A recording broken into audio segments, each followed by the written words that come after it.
बच्चों good morning. मैं मोहनलाल आज आपको कॉमर्स का चैप्टर 1 और क्लास 8, ये 8 क्लास के बच्चों के लिए कॉमर्स का विषय ये आपके लिए बिल्कुल नया है, क्योंकि इसी साल से आपके लिए कॉमर्स का विषय रखा गया है। कॉमर्स इंग्लिश में कॉमर्स बोलते हैं और हिंदी में वाणिज्य बोलते हैं। वाणिज्य से मतलब ये होता है जिसमें व्यापार, बिजनेस, लेन देन, जो भी हम डेली रूटीन के खर्चे करते हैं, इनकम करते हैं, तो उसकी डिटेल को वाणिज्य बोलते हैं। अब इसमें आपका पहला चैप्टर है बही खाता। वैसे इसे पुस्तक पालन भी बोलते हैं और इंग्लिश में बुक कीपिंग यानी कि अकाउंटिंग। अकाउंटिंग से मतलब ये होता है कि अगर हम कोई भी लेन देन करते हैं, उस लेन देन को हम एक बुक में या एक किसी जगह पे लिखना, यानी कि बुक के अंदर उसको लिखना, उसकी जानकारी हमें रखना, उसको खाता बही बोलते हैं। ठीक है, तो ये आज से मैं आपको वाणिज्य का पहला चैप्टर शुरू करा रहा हूं, जिसको आपको आज बता रहा हूं। चैप्टर का नाम है बही खाता, बुक कीपिंग, पुस्तक पालन या अकाउंटिंग। खाते का नाम है खातों में खतौनी करना एवं खातों का शेष निकालना, यानी कि हमने इसको एंट्री के तौर पे यानी कि जर्नल के तौर पे इसको लिखना है। अब खाता बही, खाता बही क्या होता है? दोहरा लेखा प्रणाली के अनुसार, दोहरा लेखा प्रणाली के अनुसार, दोहरा लेखा प्रणाली के अनुसार पुस्तक पालन का दूसरा भाग वर्गीकरण है। यह वर्गीकरण जिस पुस्तक में किया जाता है उसे खाता बही कहते हैं। दोहरा लेखा प्रणाली का मतलब होता है कि डबल, यानी कि 2 बार अगर हम कोई भी काम करते हैं, जैसे हम लेन देन कर रहे हैं, तो उस लेन देन का ब्यौरा 2 बार लिखना, उसको दोहरा लेखा प्रणाली बोलते हैं। यानी कि जिसमें आपको खरीदना भी है और बेचना भी है। तो दोहरा लेखा प्रणाली के अनुसार पुस्तक पालन का दूसरा भाग का वर्गीकरण है। यह वर्गीकरण जिस पुस्तक में किया जाता है उसे खाता बही कहते हैं। यानी कि जो भी हम एंट्रियां, यानी कि जो भी हम लेन देन लिखते हैं, जो जिस पुस्तक में लिखते हैं उसको खाता बही कहते हैं। यही पुस्तक पालन की सबसे प्रमुख पुस्तक है, जिसमें प्रारंभिक लेखे की पुस्तकों में लिखे गए समस्त लेन देनों का विभिन्न शीर्षक अंतर्गत खाते खोलकर वर्गीकरण किया जाता है और प्रत्येक पृष्ठ पर क्रम संख्या लिखी रहती है, जिससे प्रत्येक खाते को खाता बही में आसानी से देखा जा सकता है। जैसे हम प्रश्न नंबर लिखते हैं हर पेज पे एंट्री करते हैं और उस पर प्रश्न संख्या लिखते हैं ताकि हमें उसे देखने में आसानी हो। तो खाता बही बोलते हैं कि जिसके अंदर हम जर्नल लेखा यानी कि दोहरा लेखा प्रणाली लिखी जाती है, जिस पुस्तक में लिखी जाती है उसे खाता बही कहते हैं। अब इसको अलग अलग तरीके से अलग अलग लेखकों ने, जो वाणिज्य के लेखक हैं, उन्होंने अलग अलग परिभाषा बताई है। तो खाता बही की परिभाषा J.R. बॉटली बॉय, जो इसके लेखक हैं, जो मतलब इसको लिखा गया है। खाता बही वह पुस्तक है जिसमें सभी व्यापारिक लेन देन अनंत उचित रूप से संबंधित खातों में लिखे जाते हैं। यानी खाता बही वह पुस्तक है जिसमें सभी व्यापारिक लेन देन उचित रूप से संबंधित खातों में लिखे जाते हैं। यानी कि जो भी हम लेन देन करते हैं व्यापार से संबंधित, व्यापार क्या होता है? माल को खरीदना और बेचना, जिससे हम धन संबंधी लेन देन करते हैं, यानी कि जिसमें हम पैसों का लेन देन करते हैं। अगर वो लेन देन जिस पुस्तक में लिखा जाता है उसे खाता बही कहते हैं। और रोलैंड के अनुसार खाता बही लेखांकन की प्रमुख पुस्तक है, जिसका प्रत्येक पृष्ठ 2 भागों में विभक्त होता है। बायां भाग ऋणी और दायां भाग धनी। ऋणी होता है डेबिट, यानी कि जिसमें हम खर्च करते हैं, जिसमें हम खर्च करते हैं, और क्रेडिट जिसमें हम इनकम करते हैं। तो वो रोलैंड के अनुसार है कि खाता बही लेखांकन की प्रमुख पुस्तक है, जिसके 2 भाग होते हैं, एक ऋणी और एक धनी। यानी कि ऋणी का मतलब खर्च करना और धनी का मतलब जमा, यानी कि हम पे आना। अब हम खाता बही जब बनाते हैं, अब उसका परफॉर्मा होता है, उसमें हमें कितने खाने होते हैं, 1 2 3 4 5 6 7 8, तो 8 खाने होते हैं। तो एक तरफ हमारा डेबिट होता है और एक तरफ हमारा क्रेडिट होता है, यानी कि डेबिट ऋणी और क्रेडिट धनी, खाते के नाम। तो खाता बही जब हम बनाते हैं तो उसमें एक तरफ ऋणी और एक तरफ धनी। सबसे पहले date, particular, GF, amount debit का। तो 1 2 3 4, तो एक तरफ 4 दूसरी तरफ 4, तो date particular GF amount, date particular GF amount, तो दो तरफ खाने होते हैं।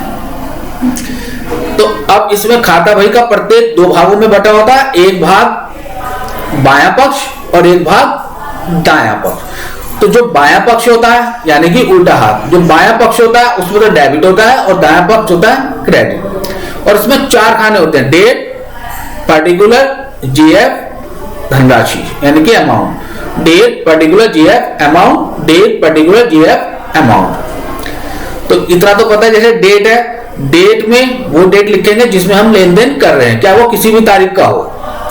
पर्टिकुलर में वो चीज लिखी जाती है जिसमें खाते का नाम लिखा होता है, यानी कि कोई हम चीज खरीद रहे हैं या कोई हम चीज बेच रहे हैं या हमने किसी को पैसे दिए या किसी के नाम में दिए, तो वो चीजें वो नाम पर्टिकुलर में लिखा जाता है। और जेएफ में जो होता है, जेएफ में होता है आपका जिसमें उसका वर्णन लिखा होता है, यानी कि जर्नल फोलियो। जर्नल फोलियो का मतलब होता है उस पृष्ठ संख्या का नाम जहां से हम वो उतारते हैं कि ये हमने जो लेखा है ये कहां से उतारा है। और चौथा है धनराशि। धनराशि में आपको वो लिखनी है जो हम लेन देन का अमाउंट, यानी कि जो लेन देन की जो हम धनराशि लिखते हैं। क्लियर है? खाता बही के लाभ और महत्व। अब खाता बही जब हम बनाते हैं तो उसके क्या लाभ होते हैं, उसका क्या महत्व होता है। अब खाता बही होता क्या था, अभी जो मैंने आपको बताया कि खाता बही में जो भी हम लेन देन जिस पुस्तक में लिखते हैं उसको खाता बही बोलते हैं।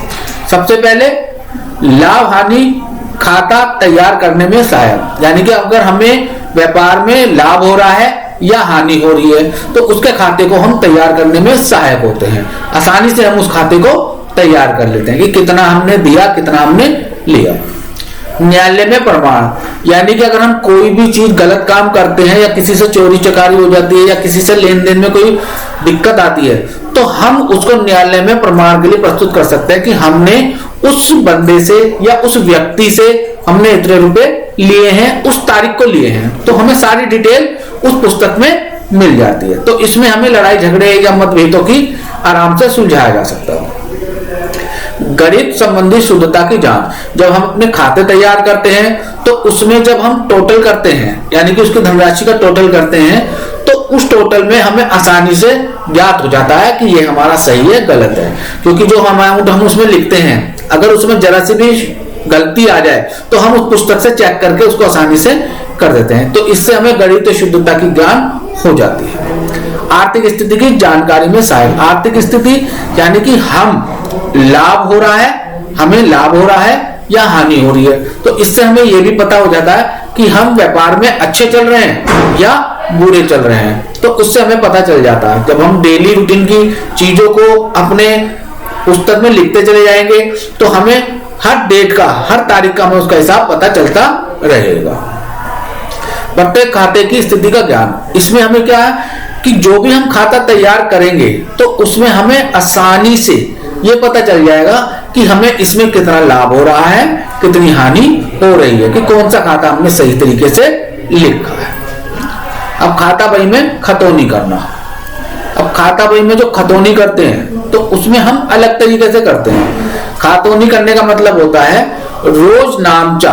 रोज नामचा यानी कि हम जो रोज की डेली की जो एंट्री है, डेली के जो हम लेन देन लिखते हैं उसको रोज नामचा बोलते हैं। व्यक्तिगत हो, वास्तविक हो, अवास्तविक हो। व्यक्तिगत जो हम पर्सनल नाम से करते हैं, वास्तविक जो हम लेन देन करते हैं, अवास्तविक जो छोटे मोटे खर्चे करते हैं। व्यक्तिगत जो हम नाम से करते हैं, किसी भी व्यक्ति का नाम हो, किसी भी कंपनी का नाम हो, जो नाम से हम करते हैं। वास्तविक जो हम लेन देन करते हैं। अवास्तविक जो हम खर्च करते हैं, छोटे मोटे जो खर्चे करते हैं। तो उनसे संबंधित रखने वाले स्थान एकत्रित करने की विधि, अर्थात खाता बही के खातों में ऋणी धनी के लेखों को लिखने की क्रिया को खातौनी कहते हैं। यानी कि उसमें से जो हम एंट्रियां, यानी कि जो जर्नल उतार के लिखते हैं, उसको हम खातौनी कहते हैं। सबसे पहले खाता बही में रोज नामचा से समस्त खाते खोले जाते हैं,